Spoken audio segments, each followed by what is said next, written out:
وهو أننا نحن نجد على مر التاريخ ليس بالضرورة، خلوا ذهنكم يمي إلى العبارات اللي أنا أنتخبها بدقة، ليس بالضرورة أن كل فكر عندما ينجح بالضرورة أن يكون حقا، والعكس صحيح.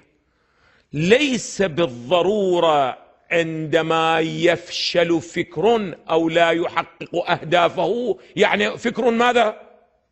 يعني ليس بحق. لا، ليس كذلك. والشاهد على ذلك هذا أمامك التاريخ أمامك، أنه بعد رسول الله صلى الله عليه وآله انحرفت المسيرة والرسالة عن خطها وعن صراطها المستقيم، ولكنه نجحت أو لم تنجح أعزائي؟ نجحت. مو فقط نجحت في الماضي، بل إلى يومك ماذا؟ إلى يومك هذا الآن مئات الملايين من المسلمين على أي خط؟ على الخط الذي نشأ بعد رسول الله صلى الله عليه وآله.